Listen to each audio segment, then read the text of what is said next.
always make those above you feel comfortably superior. In your desire to please and impress them, do not go too far in displaying your talents, or you might accomplish the opposite.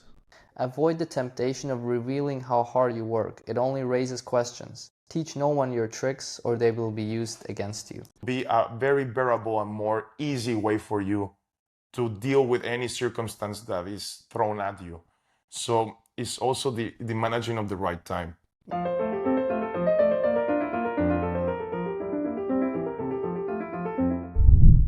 Hello everyone, welcome to another episode of the Human Library podcast. In this week's episode, we're covering 48 Laws of Power, a book by Robert Greene. We're going to be covering 9 of our favorite laws from the book. The episode ended up being really long, so this is just a quick disclaimer that we're splitting it in half. So what you're about to watch is the first half of the episode. Hope you enjoy it, and we'll see you soon. All right, welcome everyone. This is the Human Library podcast. I'm Mehdi, there's Adriano and Aslan here.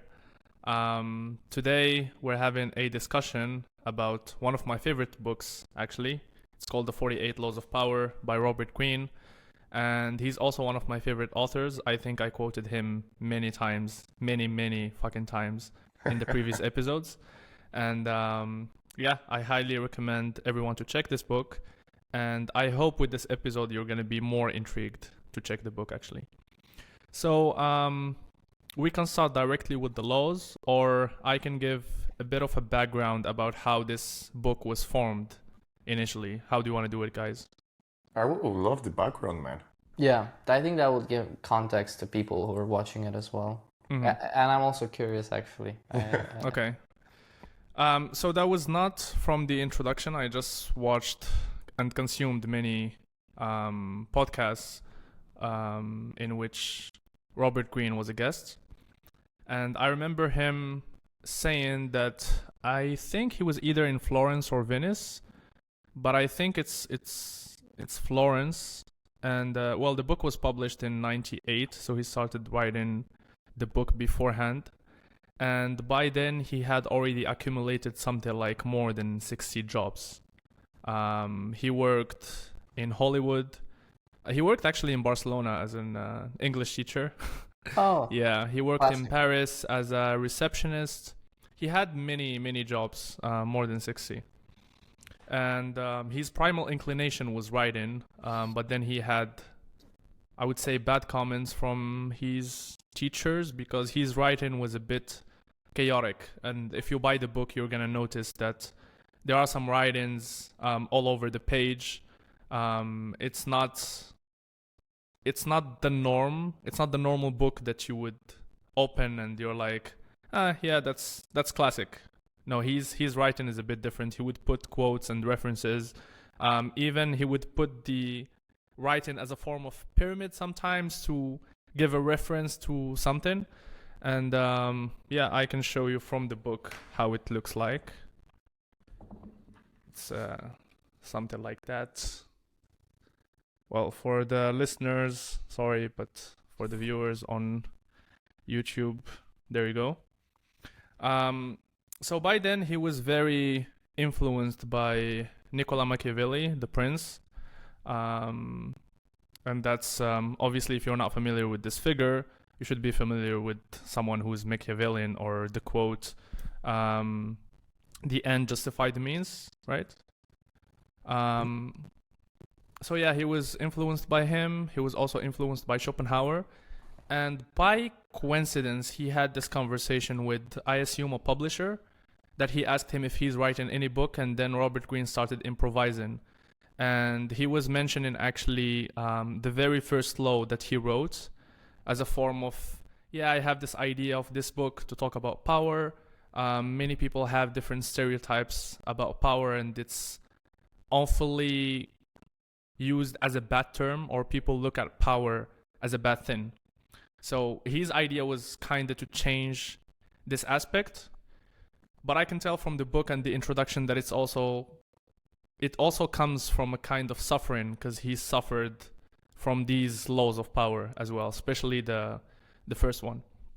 So the book was a successful project by Robert Greene, and there was his introduction to being a bestseller and then producing more books like the Art of Seduction, 33 Strategies of War, and The Laws of Human Nature. What else? Yeah, the book was quoted by many rappers as well. Busta Rhymes, 38 Spesh, Kendrick, Jay-Z, 50 Cent. 50 Cent was a big fan that he even invited Robert Greene to spend some time with him, and they both produced a book called The 50th Law, which is about fear, which is an interesting book as well. It's a mixture of the ideas from 50 Cent, the way he was handling the business, his childhood, and also the concept of fear and how he's fearless. I think 50 Cent as a figure should be studied as well. He's an interesting person, and he definitely has an interesting character that should be studied as well. So, yeah, that's... another interesting fact that I just remembered. The book initially was The 52 Laws of Power. I don't know if it was initially the name of the book, or by the end, when he finished, he found that he has 52 laws. He combined 4 of them to make it the 48 Laws of Power because he believed that the number 48 sounds powerful. Really? That's interesting. Yeah. He said that in a podcast. I cannot remember which one. Oh, damn. That's very I interesting. remember this one. Yeah. So yeah, that's a quick introduction about... I have one more fact that I want to mention. Oh yeah, which shoot. I just remembered. Wasn't it like banned in prisons in the US or something? In many states. Yeah. Yeah. Right? Yeah. Thank you for reminding me of that. Yes, so the book is banned from many states in the US, but I think that's some kind of bullshit as well, because I was talking with Adriano and we looked into the books that are banned in some states, and we even found like a recipe book that was banned from prison. So I don't know how they measure that, but it does make sense that the 48 Laws of Power would give someone, especially someone who's Machiavellian and who's not reading the book, to be aware that these powers exist, but to execute and be more powerful knowing these laws, that it's going to be banned in some prisons. I think it makes sense somehow. It also sounds cool. It's good for the book's marketing. I mean, it's for sure. Like it means it works. Yeah. It means it works. Yeah. This is legit stuff. It's banned, you know. Yeah. It was a huge success, and I think even now, like, the book is getting more sales than any other time, like currently. Everyone is still talking about the book. Everyone is still inviting Robert Greene to their podcast, and we still hope that we're gonna have him on one of the future episodes. Cool. Yeah, that's gonna be very cool. Robert Greene is also like the mentor of Ryan Holiday, right? Yes. Which is impressive because Ryan Holiday is also an impressive Stoic figure. Yeah, that's a fact, and the personal fact as well. So I got introduced to Ryan Holiday before Robert Greene, and Ryan Holiday took the title for me of the best author for me personally. And then I started reading Robert Greene, and he became my favorite author. And then I realized that Ryan Holiday was the protege of Robert Greene, and he was actually working as a researcher for Robert Greene. That was very interesting. And now, if you follow in both of them, you might also find some similar content. Ryan Holiday is also always promoting Robert Greene's books. And there is the Daily Laws that was done by Ryan Holiday, and there is also the Daily Stoic that was done by Ryan Holiday. And there was the version of Robert Greene, the Daily Laws, which is also you meditate on one law a day. And that's a combination from all Robert Greene's books. The Art of Seduction, Mastery, 33 Strategies, and Laws of Human Nature. Yeah, I think there's an Instagram page, no, with the laws. They post them every day, I think. Like there is the Daily Stoic, which is officially by Ryan Holiday. There is Ryan Holiday account, Robert Greene's account. And there is a Robert Greene quote, but I'm not sure Oh, if yeah. it It's if it not belongs official. to Robert Greene. It's not official. Yeah, probably not. The Daily Stoic is like a type of email newsletter that you receive every day with some passages from Ryan himself. Okay. Of course, involving like an in a Stoic approach, right? They're actually very cool. I love them all. I read them every day. Agreed. So yeah, Oh, you do? You yeah, yeah, subscribe to them? Okay. yeah. I'm subscribed. It's very nice. I'm actually gonna figure out if Robert Greene has the same for the daily laws, if it's also like a type of newsletter, email type of thing, Yeah. or it's another type of that would be concept. that would be a good way to remember. Like, Yeah. not just like know them, but like think about the laws as well, because you don't think about it every day, right? No, and also it helps you practice it. Yeah. Because it's a practice thing at the end of the day. It's also like a psychological thing of each individual. Or like in Stoicism, the same way. You have to practice the philosophy that you preach, right? Yep. And I'm gonna say I'm not perfect at all, not even close. So sometimes it works, sometimes it doesn't for me. Yeah. But I still keep trying. Yeah, that's how we all are. It's a very good reminder because both the Daily Stoic and the Daily Laws are 365 either laws or Stoic quotes. So you read them during the whole year and then you start again. It's like your calendar and your reminder every day of laws and Stoicism as well. I think that was a bit of a background about Robert Greene. We can start with the laws. So again, this is the 48 Laws of Power. That's the book that we're going to be talking about. And we can leave our personal or our perspective on the book later on. What we can start with is talk about some laws and explain them to the listeners. Also for our listeners and viewers, the three of us chose three laws that we actually like a lot, in specific of the 48 laws of power. We're not gonna go through the entire 48 laws. We just chose three specific ones each, which we're gonna talk, discuss, and type of like dig in. So afterwards, if you actually liked it, as Mehdi said before, we really encourage you to read this book. That's all I wanted to say right now. Mehdi, and the ball is in your court. Let's go. Yep. You can start with Law first number law. 1. My favorite and Robert Greene's favorite. Never outshine the master. Judgment. Always make those above you feel comfortably superior. In your desire to please and impress them, do not go too far in displaying your talents, or you might accomplish the opposite. Inspire fear and insecurity. Make your masters appear more brilliant than they are, and you will attain the heights of power. So that's the judgment of the first law. Never outshine the master. And he talks about a very interesting story of Nicolas Fouquet, that was the finance minister of Louis XIV. And he was a successful finance minister, and he was liked by Louis XIV. And once I think something happened to the prime minister, who was in the same era, and then the Louis XIV, he kind of abolished the position, and Nicolas Fouquet was expecting to be kind of the successor for being a prime minister. So both Nicolas Fouquet and I keep saying the 48, the Louis XIV, they were both kind of stealing from the state. And Nicolas Fouquet thought that to impress him more, he would organize a huge party in his favor.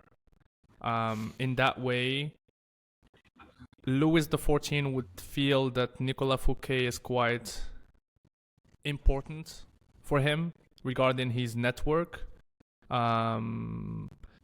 his finances, his connections, and his taste of art as well, because he invited authors, artists, dancers. So Nicolas Fouquet organized this huge party, and all the main figures back then were attending the event. it was masterful. The whole party was very enjoyable, and everyone was talking about it, and everyone was approaching Nicolas Fouquet to congratulate him for having this huge party, for his taste of art, and for inviting everyone in one place. Initially, the party was for the favor of Louis XIV, the king himself. But it was not the case, because all the attention was on Nicolas Fouquet for organizing this huge party.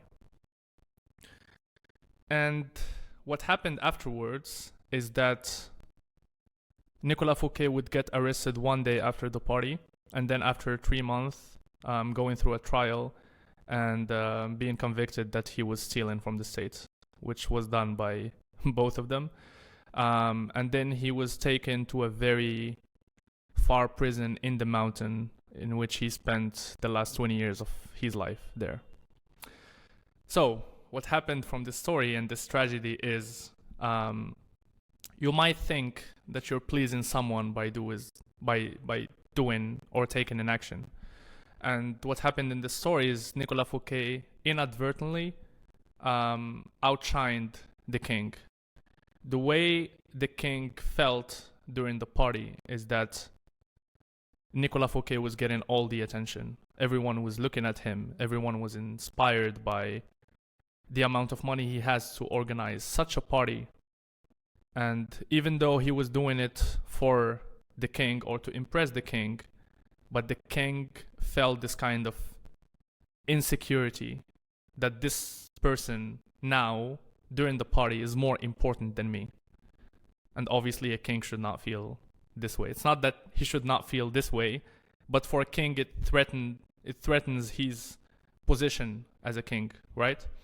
So that was a transgression of the law. What happened after this is that I need to remember this guy's name, but he made a person called, let me find him quickly. Jean-Baptiste Colbert. He made him his prime minister, and he was also doing the same thing as like stealing from the state, but giving everything to the king. That the king, even from the insecurity of that party, he created this huge palace called Versailles. And I don't know if you've been in Versailles before, but Versailles is fucking huge and it's insane. And the art in there is just super, out of this world. And he even invited the same architects that were invited in that party by Nicolas Fouquet to make all the design and the architecture of the palace. And he organized even more parties afterwards, which shows the kind of insecurity that he felt during the party. But this person was smart enough to have the king as that source of like the whole power. He would not expose himself or do the same mistake that Nicolas Fouquet did. Also in the same law, that's the transgression of the law, but there is also observation of the law, which I'm gonna speak about very briefly, and it's about Galileo. The thing that was associated with Galileo is that he was trying to please many important figures in his era, including the Medicis. The Medicis family. I need to read about them actually. I was very interested in the book about these figures, but I don't have enough knowledge about them. Anyways, they're mentioned quite often. Exactly. Yeah, in the book. So whenever he has a new discovery or he does a new research, he would dedicate it to one of these figures. And what did for him afterwards is getting more commissions. I think he got this position of the court philosopher by the Medicis as well.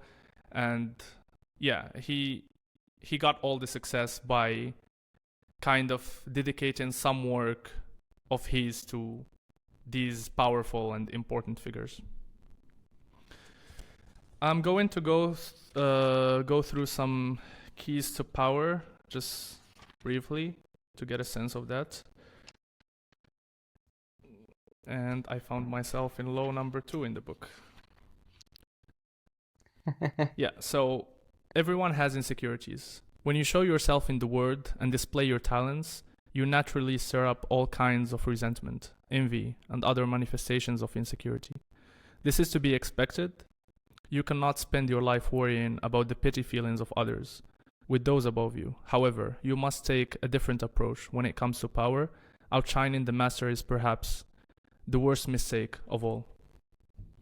And he talks about not only the fact that you can take an action that would make these people feel insecure, but also sometimes just displaying your skill or displaying that you're brilliant or super skilled, that you do work in an effortless way, or you do amazing work without asking for your boss's advice, that would also affect your relationship with your master or your boss.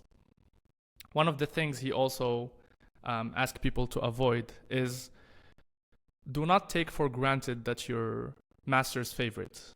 And he also mentions that during the history, there are many, many favorites who fall out of favor just because of these mistakes of guaranteeing that, okay, yeah, my master loves me, and if I keep doing good work for him, then I'm gonna have this reward or I'm gonna succeed. But then with any small mistake that would trigger your master or your boss to feel insecure or to feel threatened, if they have the right opportunity, they would also crush you. Because it also makes sense. Well, it doesn't make sense ethically, but it makes sense for someone who's in a very high position to feel insecure when there is someone who's doing better than them, especially when it comes to like corporate jobs, for example, or the workplace. Everyone is striving to get promoted. Everyone is looking for the top position. And if you're a junior, let's say in any work environment, and you're doing better than your boss, or you show that you display that you have more skills, more communication skills, like objectively better than your boss, that's gonna cause him problems, right? So he has to defend himself from that, and that's what normally creates problems. Robert Greene suffered from that also in Hollywood, and he was fired by a producer even though he was a very good researcher, and he said he did the same mistake of outshining the master. So yeah, briefly, this is law number 1, never outshine the master. Any thoughts, guys?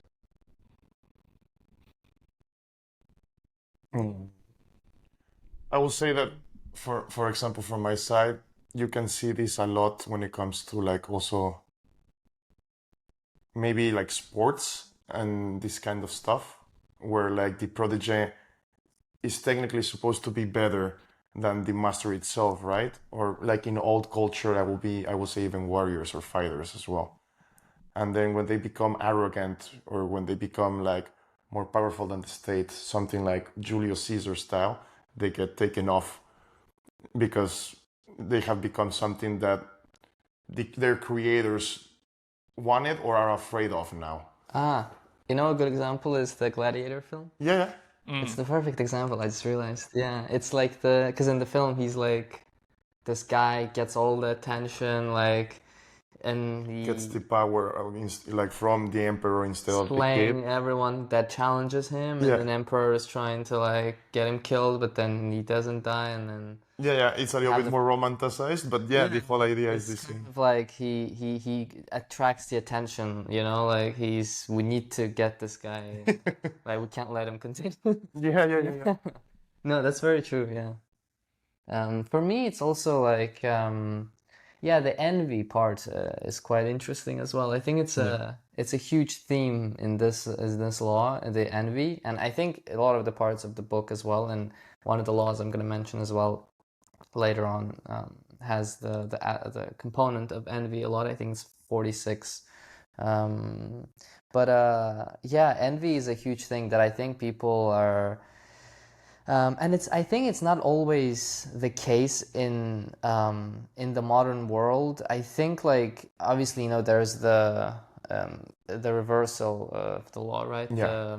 The opposite to consider, and Robert Greene always mentions that at the end. But I think, like, because recently I was talking to my friend, and he said that he read the book a little bit, and then he was a bit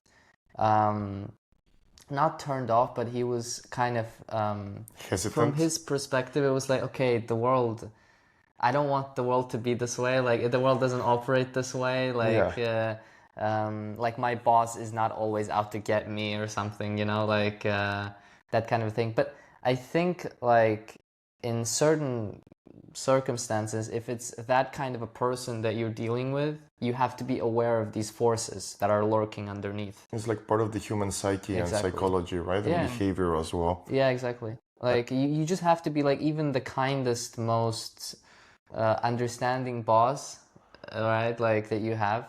But there's like this saying of don't trust anyone. Like, there's a reason why, it exists, because at the end of the time, humans can be very selfish, even the ones closest to you. You never know. Yeah. So at the end of the day, it's always trying to be aware of the situation that you are, and also judge your own actions. Because, for example, here the example is that this guy wanted to impress the king. He did the opposite. He ended up, like, hurting his feelings, and he paid for it. Yeah, he made the king feel insecure. Yeah, so it's like, be aware of your own actions, because everything has a consequence, right? Yeah. So, like, what type of person are you dealing with? Yeah. And at the end of the day, it's also called the loss of power for a reason, because we're like what Robert Greene is trying to say is how to manage and control power, right? Yeah. It's from very much from that perspective. Yeah. It's mainly analyzing the situation, looking at your master or your boss, and see if actually this implies on him. Because what he said in the book is you can also trigger your boss just by simply being yourself, which would make you overthink. Yeah, very true. But it actually happens. And the main idea behind the book is to be aware that these laws exist. Obviously, it doesn't imply on every boss you're going to meet in your life. But if you notice that this person gets insecure or triggered easily by just you doing the work, or kind of not asking for advice, and this person doesn't appreciate that, Robert Greene recommends, like, for example, you would, even though you know how to do the work, but getting an advice would make this person feel good that he's doing actually something. And at the same time, if your job is done well, then he feels that he also kind of contributed. He also talks about muting your good qualities. If sometimes you feel that you're displaying too many skills and you're outshining everyone in the room, try to kind of mute it.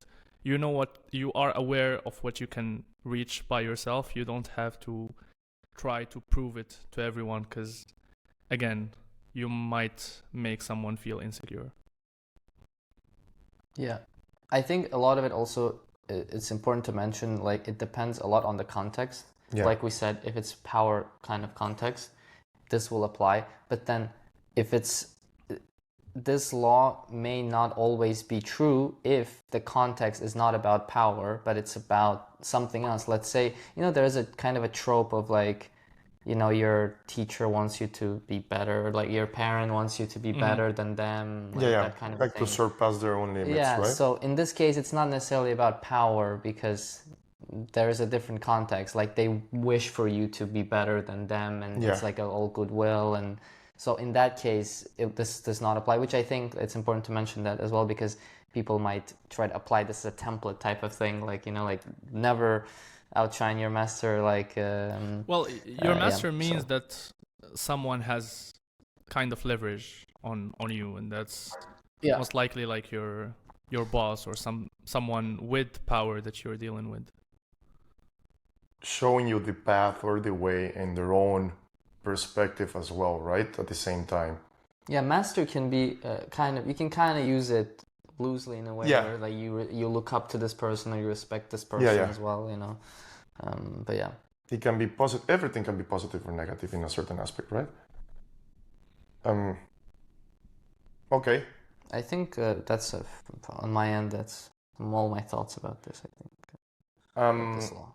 Okay, now we're gonna move to the next law, which is gonna be said by me. I'm gonna say the title and the judgment, and then I would like to have to say a couple of like examples that maybe we're seeing actually in the current world.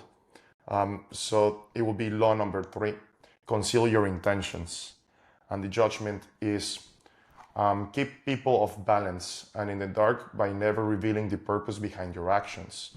If they have no clue what you are up to, they cannot prepare a defense. Guide them far enough down the wrong path, envelop them in enough smoke, and by the time they realize your intentions, it will be too late. I love this law, man, because it works in so many ways.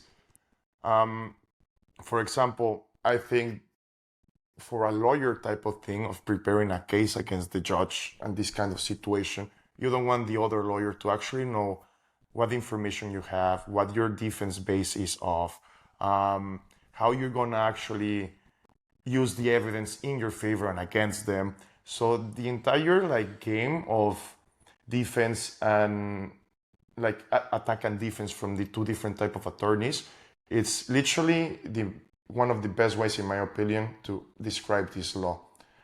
Also, government-wise, the way the government like behaves in society in a certain aspect to get away with certain things that are not favorable for majority, or this type of manipulation in a certain aspect, is that they use a smoke screen, like he said here in this law, right?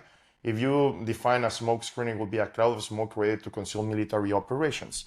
So you've seen all these movies like that, the SWAT coming to like to take out like the hostages from like a kidnap or something. The first thing they do is send like a smoke gun, a smoke bomb, so nobody can see like behind the smoke what they're actually doing and the way they're operating. So this is the whole idea behind it, right?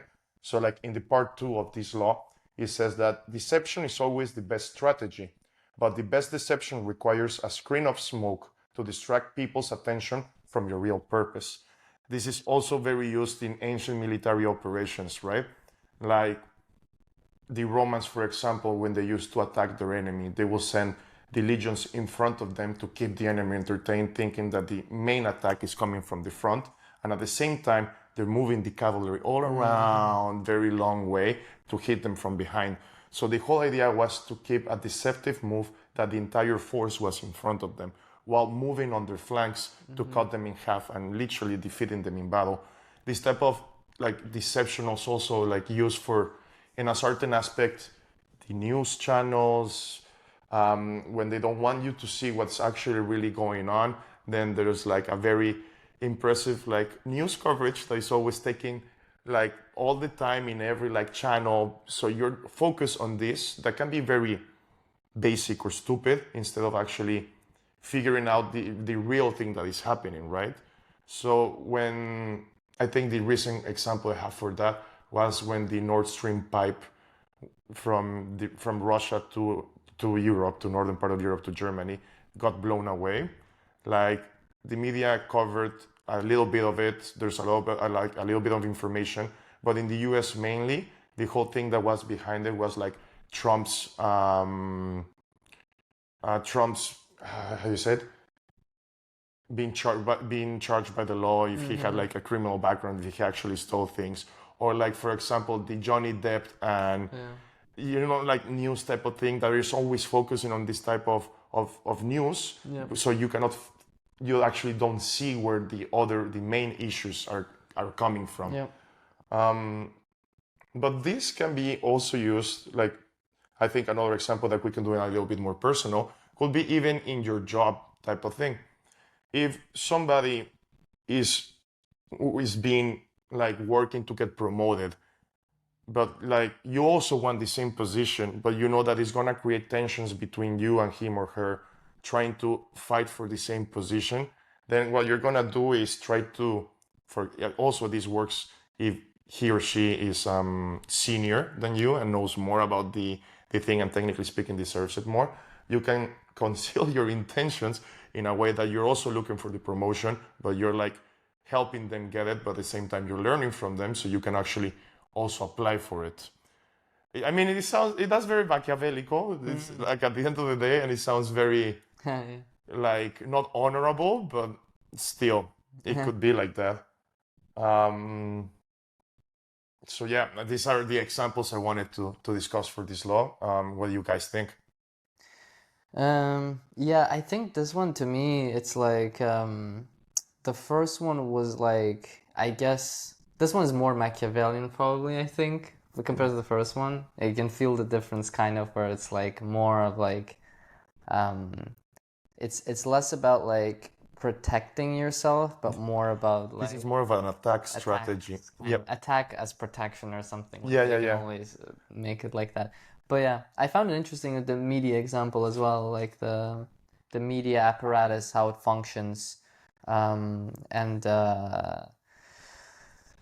how people are distracted, and I think that definitely happens, and I don't think a lot of people know much about this, or like they don't think about these things, because you can kind of, I think most people consider this kind of like a conspiracy or something, like the government is doing this kind of stuff, or it's just a way to attract the view of the majority into something else. It's a distraction type of thing. Yeah.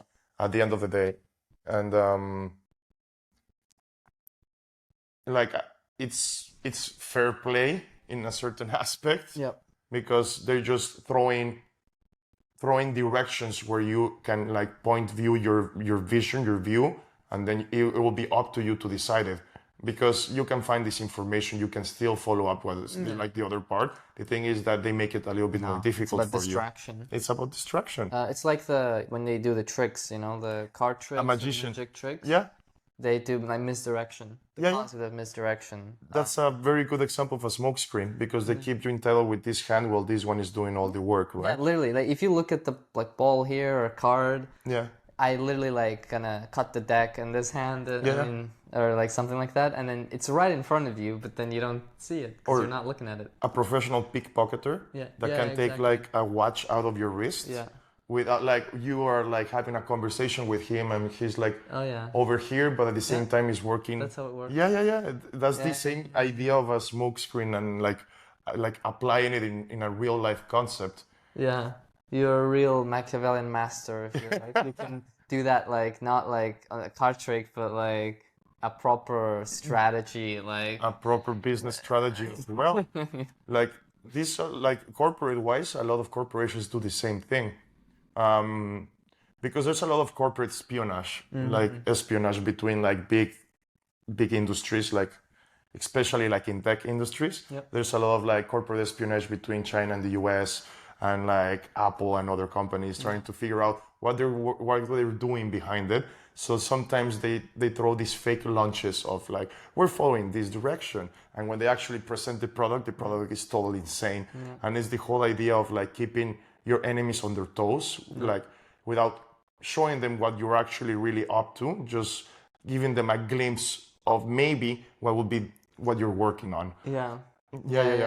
It's it's a very interesting one. What do you think, Mehdi? Yeah, this one is very interesting, and I think it's also related to another law which called I think use honesty selectively or something like that. And I think by concealing your intention, you kind of reveal something, but you don't reveal everything to the other person. For example, if you conceal your intention by applying to a job and you're just planning to do like a summer job for like 2 months, if someone asks you like, are you going to be committed? Are you going to do this and that? You're going to say, yeah, of course. Yeah. You know, like I'm getting to the company to be financially independent and stay and evolve. But your plan is to work for 2 months. Otherwise, they're not going to give you the job because they're going to know your intention. Also, again, it might sound Machiavellian. There was a research done about like all the academics, and they found that people doing marketing are the most Machiavellian ones in like academic studying and stuff. And one of the things we do as marketeers is, for example, if you want to do a market analysis, you might go and do like Like you might ask for a demo with the concealed intention that you want to try a product, but you just want to see what are the functionalities of a product, or how is this product better than other competitors, so you do competitive analysis. So yeah, I conceal my intention most of the time. That's a perfect and really cool example. I liked it a lot. Yeah. Exactly that. Yeah, that's very interesting. All right. Professionally Move into speaking, the, I think we do a lot of it. Yeah, Yeah. definitely. Move into the next one with the one and only Moving on. Aslan. Law 30. Make your accomplishments seem effortless. I'm going to read the judgment directly from the start of the book. Your actions must seem natural and executed with ease. All the toil and practice that go into them, and also all the clever tricks, must be concealed. When you act effortlessly, as if you could do much more. Avoid the temptation of revealing how hard you work. It only raises questions. Teach no one your tricks, or they will be used against you. And I found this one very interesting, and kind of also resonated with me as a designer a little bit. But maybe also probably could resonate with people for doing different things for their career. But I'll tell a few stories from the chapter about the observance of the law.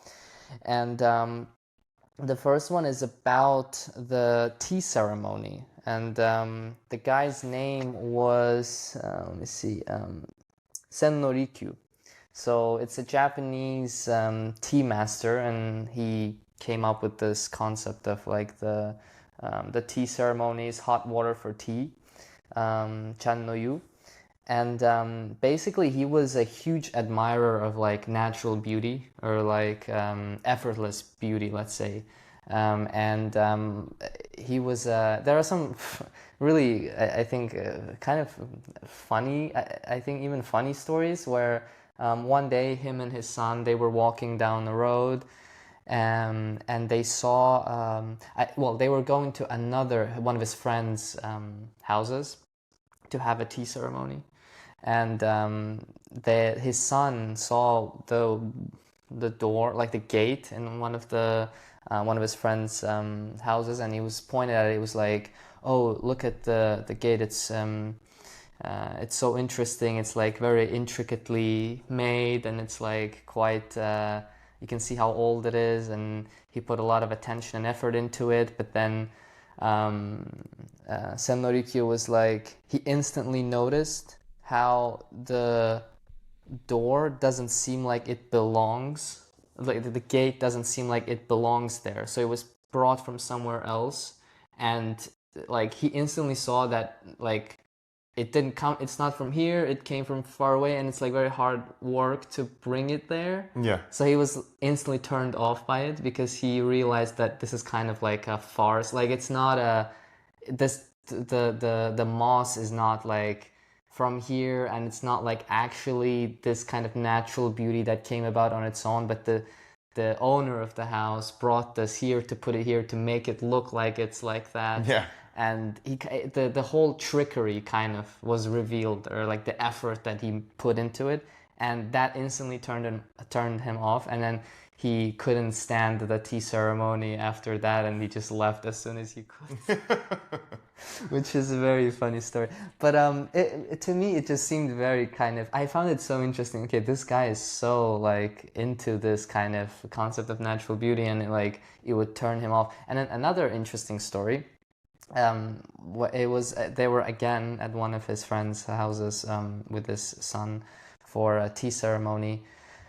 And by the way, I don't know why. I guess this is a thing for them back then, just going to tea ceremonies. Yeah.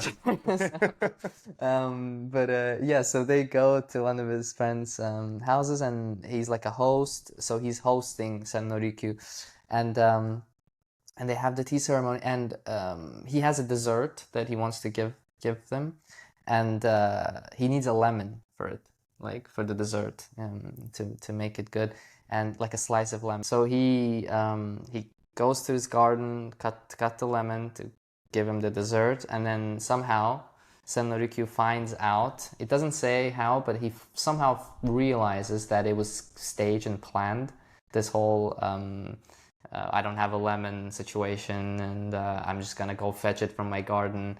And he kind of finds out that it was part of the whole demonstration, and he's instantly turned off, and he just excuses himself and leaves It's very the easy to turn house, this which guy I off. find.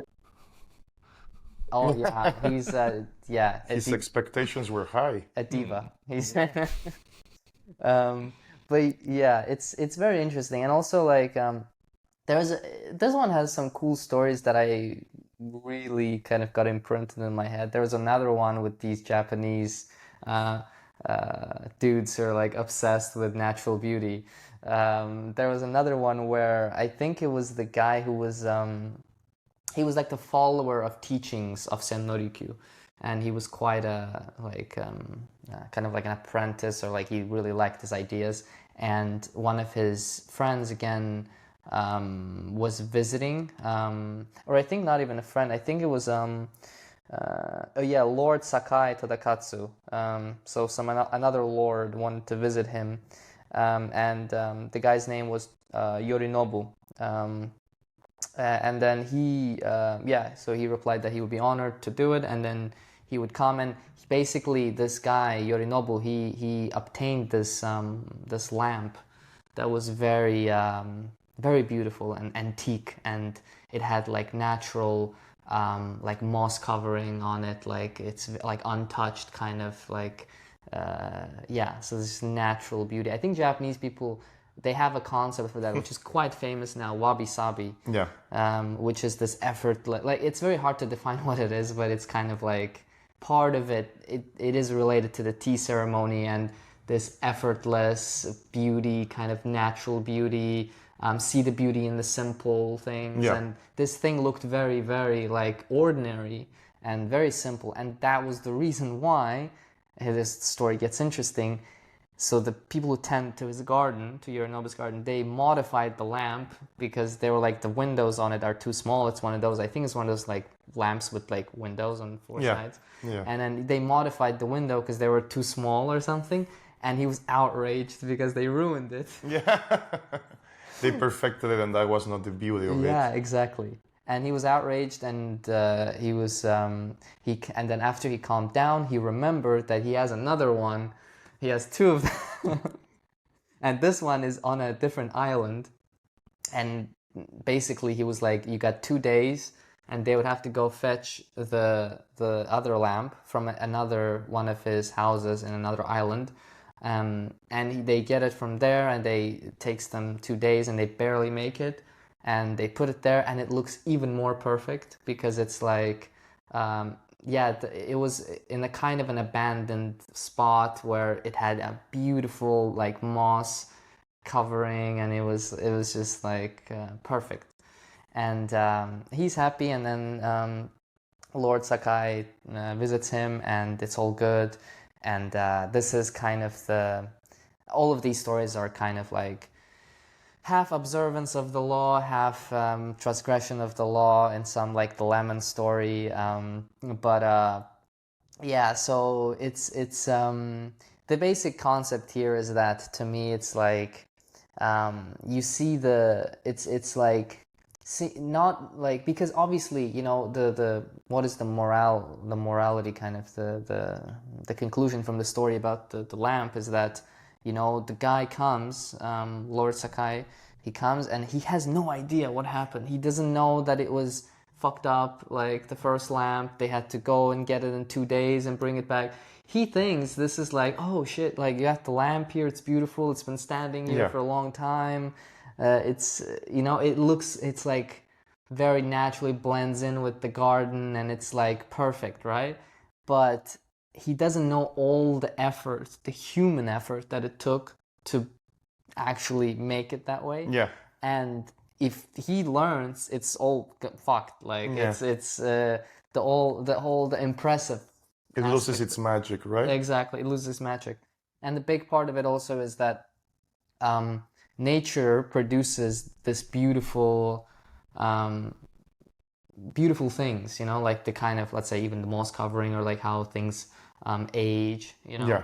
Yeah. It just effortlessly does this, and we as people admire it, because to us it's a mysterious kind of process. Like we don't see how it happens. To us it's kind of like, Also, we try to replicate it. It takes us so much work and so much effort that is not the same at the end of the day.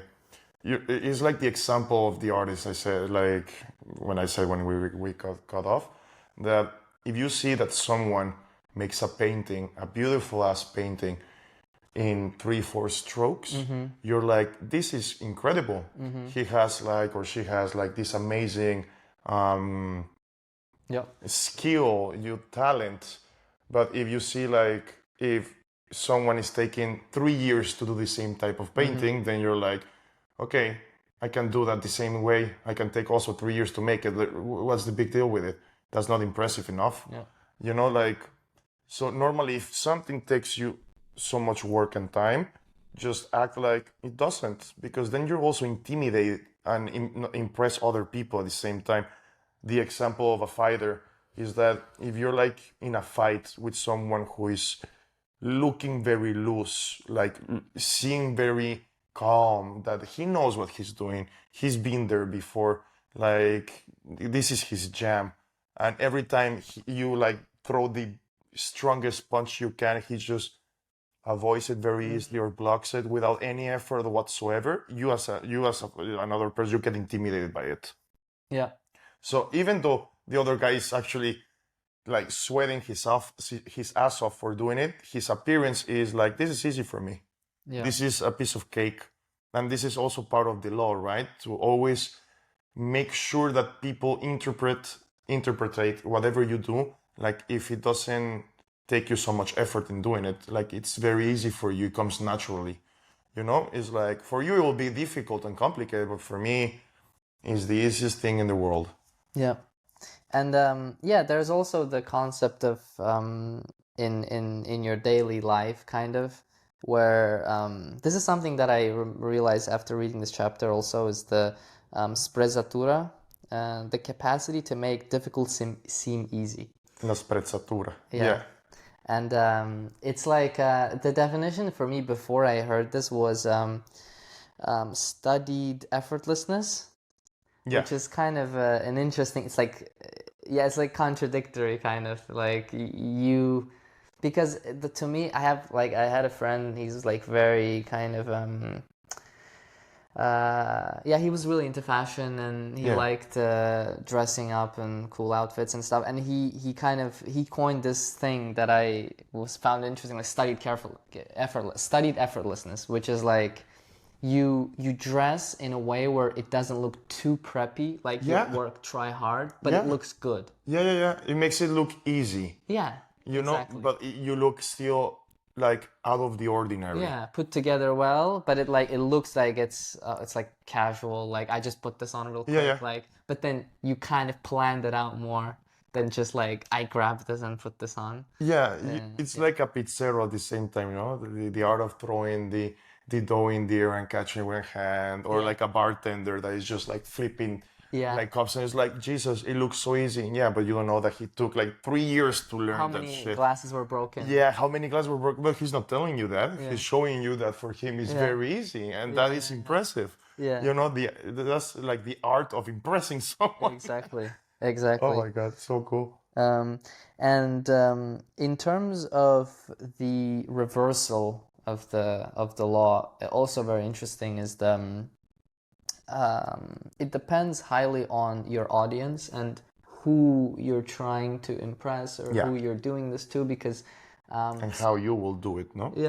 For some people it works because let's say there are like going back to the example with magicians and tricks, for some magicians it works to actually, because you know there's a whole concept in magic, and magic shows, a lot of magicians, there's a concept, there's an idea that you shouldn't reveal how you do the trick. Like it should be a secret. It should seem very magical. But there are magicians who build the whole show around actually revealing how they do the trick, which is very interesting. Penn and Teller is a really good Those example. are amazing. Yeah. They have a whole routine where they literally show, like, it's like a cups and bowls routine, and they literally show, like, oh yeah, I hide this in my hand here when I put it there. That's how the bowl appears in this one, because I just like hide it and take out the cup. There's like 3 bowls here. I take it out. I have one in my hand, so I sneak it in there. Now it's 4 in there, and they kind of show it, but they build a whole routine around it where revealing it makes it more interesting to people. Yeah. It's like we're in on it. We're kind of like seeing what happens, and I forgot the whole routine, but it's very, very interesting. And so it highly depends on the audience that you're showing it to, the goal of it, and how you're presenting things. I also read in the book that for Americans, it's like there's a theory that it could work for Americans, because there's this whole idea of like, we want to, like, the transparency of things. Like, they like to kind of like, it's like we're in this together. There's a transparency, like, you don't. Yeah. It works with American kind of mindset. Yeah. Like, So yeah, that's it. That's the kind of the gist of it. And as a designer, for me, it's very interesting because, for if you're doing client work, you're working for a client, you don't normally show how hard it is, how hard you're working, or you don't show all the tricks that you do to produce the final end result, because there are the tricks of the trade, let's say, that you as a designer have to be aware of, especially when you're doing client work. That a lot of that is not shown to the client, and they don't even need to. They're not interested in it, and it would only undermine you. It's just too much information. Yeah. So it's kind of already built into it. But I found that very interesting how, during the process of design, you don't really show all the steps and all the hard work and all the something doesn't work. What do we do? You show the final work, right? You show the final work, and you impress them with that. And also, but again, even in design, there's a reversal, because when you write your case study to put it in your portfolio to showcase the project and the end result, you make it interesting. So you make it like a story. You put in the moments where oh shit, we don't know what to do. All the sweat and tears. Exactly. You show the hard work, because that's actually the interesting part if you're reading it after, because you're going to get to the point where it's this good work, but then you show the moments of the client was torn in between these 2 choices, and how do we navigate that kind of a thing. So yeah, that's the law 30. What do you think, Mehdi? Nice, good one. I think the reverse would work better for freelancers, for example. If for your case, as a designer, if a client asks you to change something, you're doing a graphic for someone, and he's like, "No, I don't like this square. Can you do it? Make it a circle." Yeah. If upon every request you just do it effortlessly, you go and change it, that's gonna be a struggle for you, because then you should take time doing stuff, and obviously you're paid for that, so you cannot showcase every technical stuff as you do it in a very easy way. Otherwise you're not gonna get the right value or right money for the job that you're doing. But the idea that I had in mind when I was thinking and reflecting about this law, so I'm gonna go to rap music again. Eminem, in one of the interviews, he was speaking about his last album, Music to Be Murdered By, and the second song of the album, he invited young M.A. And I don't know if you heard one of her songs before, but she was very famous in the US as an upcoming artist when she just showed up. And obviously, it's Eminem. He doesn't invite normally people to do songs with him, even unless they're very exceptionally good at something. And when he was describing her music and why he wanted to collaborate with her, was very aligned with this law. He said that he watched the songs he liked the songs, he interacted with them, but then what he really liked is her freestyle in Funk Flex.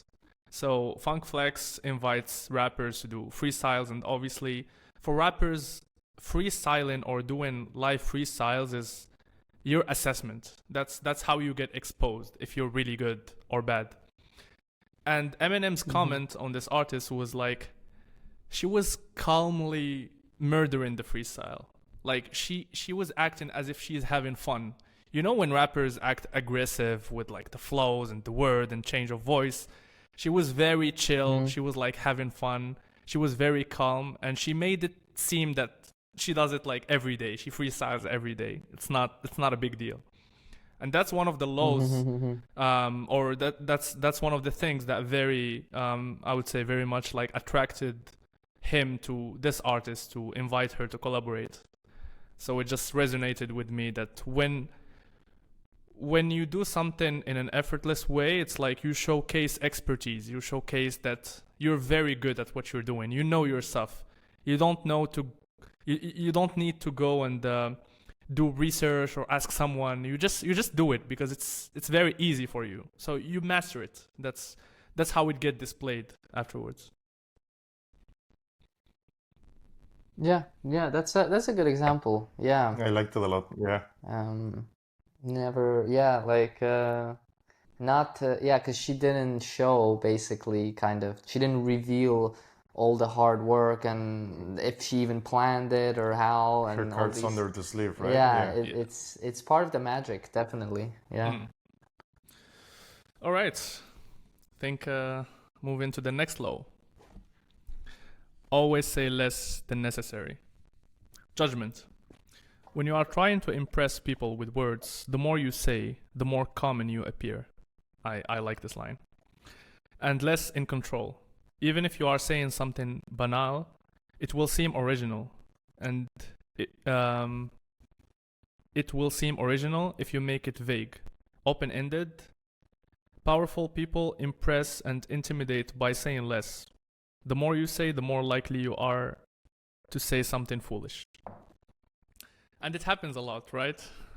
I think, talking about my personal experience, it even happens in the podcast sometimes that I want to over detail something and I end up saying something foolish.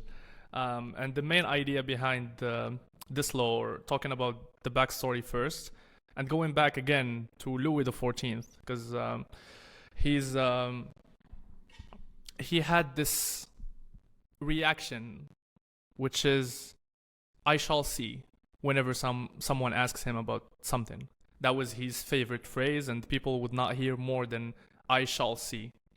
So normally in this state, as being a king, the main figures that are considered of, like discussing the things related to the state, politics, whatever is happening, they all had to gather, discuss, and then they would have like two representatives that would come to the king and present the ideas for him or what should be done afterwards. And obviously they need to provide options. So whenever they do that, he always reacts as, I shall see. And then they would not know his decision from the options that they presented until the execution of it.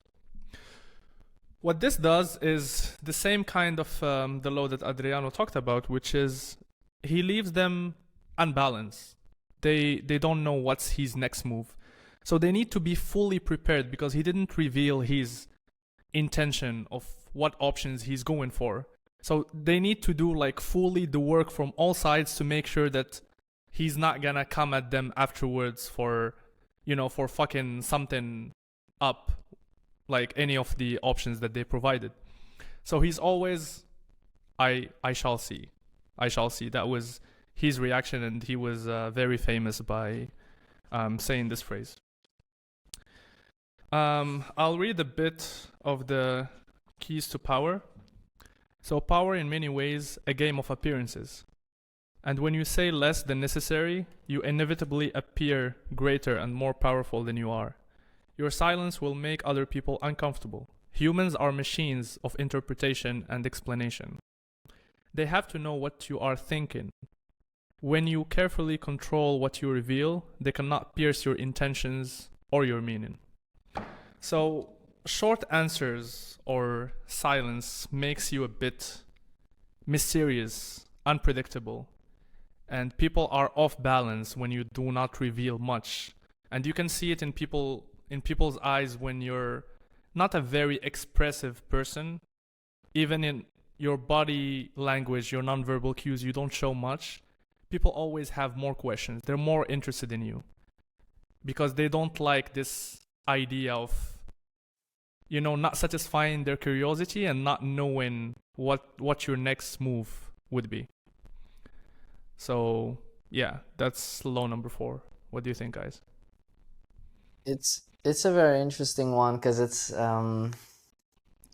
like you're not revealing all of your cards at the same time, or it's always so true for people who are also a bit more introverted, let's say, because they appear mysterious and kind of more powerful or mysterious just unknowingly. Yeah. They just don't speak up that much. Yeah. And then people just assume like, there's something going on here. They're like, definitely gives you mystery, and I think it's a good thing. But yeah, what do you think, Adriano?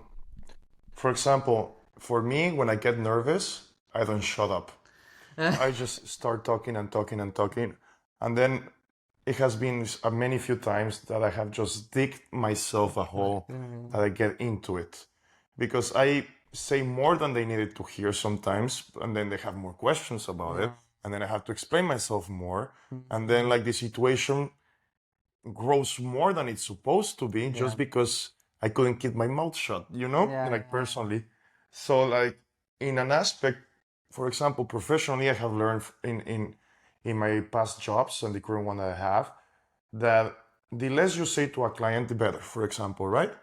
The more like in point you go and you show like results, and if you generate a mistake, you show how you fixed it. You don't show how it happened and why you did it or how you fucked up. You just said we had this issue, but here is the issue resolved. Period. You just say exactly the right amount of words that you need to say, because there's no need for anyone else to know more than there is needed. And that is true in life even with your parents when you were little, right? Like when you were younger, it's like, hey, I want to go to this party. Yeah, sure, be here at 2 a.m., right? And you get there like at 3 a.m., but they didn't realize it. It's like, hey, how was it? Oh, very cool. I had a much fun. Were you here in time? Yes. That's it. It's like, well, I was talking to this girl and it took me a little bit like longer to get here. So I got here at 3 a.m. It's like, you just got yourself into a problem that it should. I'm not saying lying is good. Don't get me wrong. But it was just the example of it. So yeah, sometimes the less you say, the better it is for everyone around it or involved. Definitely, yeah. And just to add one thing, from thinking about power, for example, being in a position of power, the more you say, it feels like you're weak because you justify yourself. If you're taking a decision, why would you go further with explanation? And regarding this context, we did that because we did that. If you're trying to convince your boss with like a proposal or something like that, but if you're in a position of power, you should take action and present the idea, not very like go in details trying to explain everything, because it seems like you're justifying it to the other people. And if you're in a position of power, you don't need to justify. Yeah, you're instantly losing the position of power, like instantly, as soon as you start justifying. Yeah. Even when you're talking to like a client and, if they, let's say you're trying to, in sales, you're trying to sell something and they're like asking you like, why so much or why this price? And you start explaining like, well, because of Okay, now that's it. You're already there. Now they're like deciding things and you're trying to justify everything to them. And you should just say, well, that's how much it costs. That's what it is. If you don't like it, you can find somewhere else. Yeah, exactly. You're also like giving yourself worth. Yeah, exactly. So yeah, it definitely gives value. Giving yourself value, keeping your value as well. Okay, so we're moving to the next one, which is my turn. We're gonna talk about Law 35. Master the art of timing. I love this law. Sick. I'm just gonna read the judgment. Yeah, it's really cool. Never seem to be in a hurry. Hurrying betrays a lack of control over yourself and over time. Always seem patient, and as if you know that everything will come to you eventually. Become a detective of the right moment. Sniff out the spirit of the times, the trends that will carry you to power. Learn to stand back when the time is not yet ripe, and to strike fiercely when it has reached fruition, whatever. Um, I want to give two like really famous examples of something of not mastering the art of timing, not being patient and attacking when it was not the right moment. One of them was Napoleon Bonaparte when he attacked Russia, even though they told him it's not the right time because of what we're gonna, the challenge that we're gonna have to deal with, because the weather is changing, the seasons are changing, we're not prepared for this. But because he was so eager of like dominating all of the powers in Europe, he said, no, we're attacking now. And he invaded Russia just in the midst of the beginning of the Russian winter. So around 100,000 to 200,000 French soldiers went to Russia, and something around this number, like 1,200 or 3,000 came back from it, because the Russian winter was horrible and destructive, and basically they were not ready for it, and they massacred the entire army. And Napoleon came back and basically defeated when he was undefeated, with his tail behind his legs, and literally at that moment on, the power in his hands started to leave. He started to lose the power that he had in his hands, because he started making another bad decision after the other, just because he was not patient, just because he didn't master the art of timing. And the other example I wanted to say, which is very, very similar, is that Hitler did the same mistake as him during the Second World War because of the same issue. He didn't have the patience to just stay put and be like, well, we're going to have the Soviets come to us, we're going to deal with it. No, we're going to take the war on his own turf. But without mastering the time of the art of timing, he committed the same mistake and went to defeat Russia in Russian winter. And at the end of the day, he ended up losing, and he had to retreat. And then the Soviets actually gained momentum after that, and it started like conquering back all the land that the Nazis had taken away from them, and eventually actually reaching Berlin, the first country that reached Berlin, the first Allied power. It was the Soviets, it wasn't the Americans. And that was the same thing. That was the same mistake committed on a lifespan of like 200 years by the same impatient idea and eagerness and, like lack of control over yourself at the same time, right? When you, like, for example, when it comes to work and you have a deadline, when you manage the deadline so perfectly well that they're like, hey, do you have it? And it's like, yeah, sure. Here's the deadline. Here's the work. And it's an amazing work. Everyone is impressed. Everyone knows that you can do this and more. So they start giving you more responsibilities. So you start having like a more type of name in the company for other people, for your coworkers, for your colleagues, for your bosses.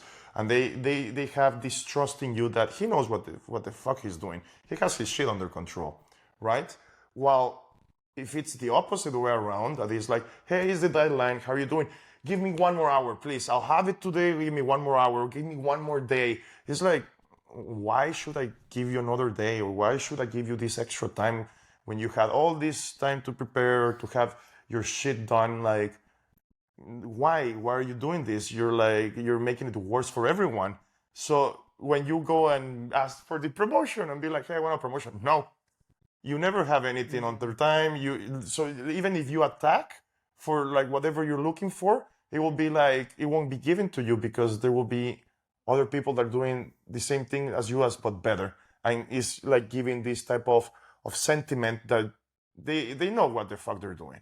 And it's the same thing here. If you keep a constant things under control, under like, I know what I'm doing this the best way I can. And everybody is like, hey, can you do this? Thank you. It's like, yeah, they know that I can do this. Then eventually when it's your time to search for something, you attack fiercely, you have your history backing up on you, and they will be reading your past in the work and be like, yeah, stamp, he's promoted. This type of thing is very nice, just by managing the right time, or like the right time when to say things. Yeah. As well. It's like this famous like English saying, like, it wasn't the right time. You have to know when the right time is. But there's also another, like, the reverse of it is that if you pass that time, one time is to be premature, and one time is like to let the things like slip away from your hands, which that is the reverse. Waiting too much time for the right time, then you won't do shit. It's like always the stoic approach of you, like, nah, I'll do it tomorrow. There's no right time tomorrow. The right time is today. In that concept as well. So that is also the reverse. And I just wanted to read another thing. That is, time is an artificial concept that we ourselves have created to make the limitlessness of eternity and the universe be more bearable, more human. Time itself is a human construct. The idea is a human built of basically managing our existence in this plane, right? So also managing this concept of time is helpful in the way of how you move around the same existence that we are. This is very philosophical, but it's true. Because like what Einstein used to say, that time is relative. Because I will give you an example. Do 5 minutes of reading a book, do 5 minutes of heavy exercise, or do 5 minutes of watching a movie, and your perception of this time is totally different within the 5 minutes of each one. It's subjective. It's subjective to whatever you're experiencing. So if you manage to manage these 5 minutes all the time in the right way, then the way that you move around this existence, this plane, this earth, will be a very bearable and more easy way for you to deal with any circumstance that is thrown at you. So it's also the managing of the right time. Mm-hmm. Like, I love this law.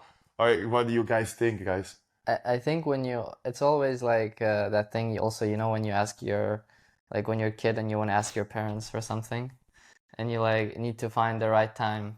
Yeah. When they're in a good mood, or Yes. like this thing. Yes. It's like, I don't know, when your father just played tennis and he's very chill. It's like, hey, can I have those extra $100 so I can go with my friend? And yeah, sure, here you go. And then when he's stressed at work and you come, it's like, get out of my office. You're like, Jesus Christ. Yeah, for sure. That's a very cool example. That's what I think. I think there's a part of it also is like empathy is a kind of a big part of like just understanding people, because if you have more empathy, you're going to be able to relate to them more. So like, you see them kind of like, okay, not in a good mood, this person, or something is not right here, and you want to ask them for a favor or something. Again, continuing with the same example, you can find the right time to do it, so you get the outcome that you actually want. And it's the huge thing. And I think like part of it is just being more human towards others and understanding them more in a way, because if to you it doesn't matter their experience, or like how the kind of state of mind that they're in, you're not even processing or aware of it, and you just go. And actually in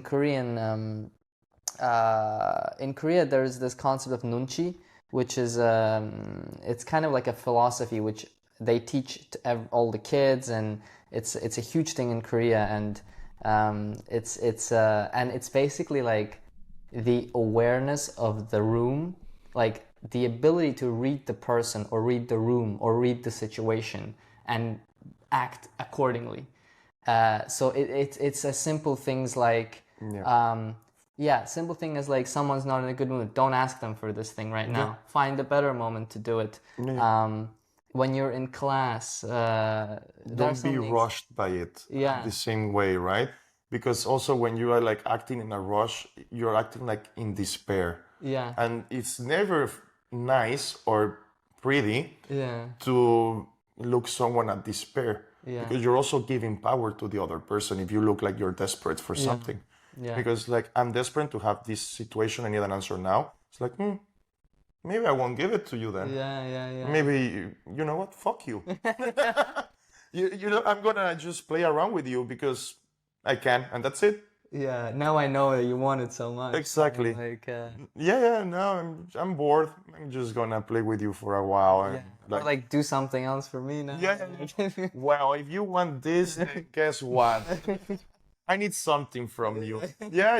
Exactly.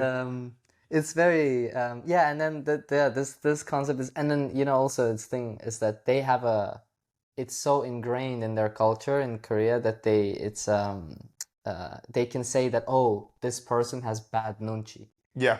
So I've they're, heard like that. Yeah. socially kind of like they're not Awkward. adept, Yeah. socially adept or like not socially good, and they train people, kind of train kids to like, and it actually apparently there's a whole book about it. I think it's called The Art of Nunchi. It's very interesting, and it's apparently it's a huge part of why Korea has arisen so much in the past, I don't know, 50 years or something to Yeah, one of the culturally, most, socially as well, right? yeah, it's a huge part of their work culture, and like you can use this on like if you have this social awareness, that means first of all you're adaptable to situations, you know. So it's also part of like being adaptable to situations and maneuvering your career and your life, and in any situation you're in, it's like, how do I get the best outcome from this situation for myself, you know? It's also kind of Machiavellian, but yeah, those are my thoughts. All these laws are Machiavellian. What do you think, Mehdi? It's your perception about the laws, but yeah, I also agree. I think it's a very important law. I think it benefited me, at least in terms of, you know, and that's something also I learned from Robert Greene, which is increasing your reaction time. When sometimes you want to react about things, back off a bit, take some time, react to it. And he always gives this example of this email, like you want to write an email to someone, like that's obviously a professional conflict or something like that. Write the email in your notes, wake up the next day, read it, and see if you're going to also feel like sending it. Probably not, because during that reaction you were kind of enraged to just let off your emotions speak, but it's not the wisest thing. So mastering the art of timing is very important. So yeah, I see it this way, from the perspective of increasing your reaction time and sleeping on things before you react on them. I see it also in terms of like strategy. And again, I'm gonna give an example from music. There is a rapper called Russ, and one of his hits was Cherry Hill. But he said he recorded this song like 3 years before the release, but he wanted this song to be released in that specific year within the specific album, because he knew that it's gonna go unnoticed if he would have released that song back then when he wrote it. Because, you know, the study of the trends and the, you know, like the music scene and what's happening in the US, he actually did a forecast and saw what is the best time to release a song, for example. There is also an example of Eminem with Kamikaze, the album. So he was promoting Revival for a long time, and then there was some backlash. Many people said that they didn't like the album, and then he did a surprise album in a very interesting timing, in which everyone is talking about his initial album and everyone is trashing the album. It was a surprise album. He talked about everyone who gave feedbacks about this album, so it was still fresh. Like everyone is still, there is this hype about his album, and then he dropped another album. He also made it effortless, because it was like 12 songs or 13 songs, but it was after another album, which normally we know that albums take time. And then when he also dissed MGK on Kamikaze, and then when MGK dissed back in Killshot, I think in Killshot or one of the interviews, but I remember this line precisely. He said, "I didn't respond late, it takes too long for something to hit my radar, because we're not in the same level, you know. That was also like a display of mastering time. Like, okay, obviously I know about it because everyone knew about it, but I'm gonna take years to respond because we're not in the same level. Like, it takes time for something to, or it takes time for something for me to receive it or hear about it, because I'm not in your league, guys. Don't play around, you know. So mastering the art of time is an important law.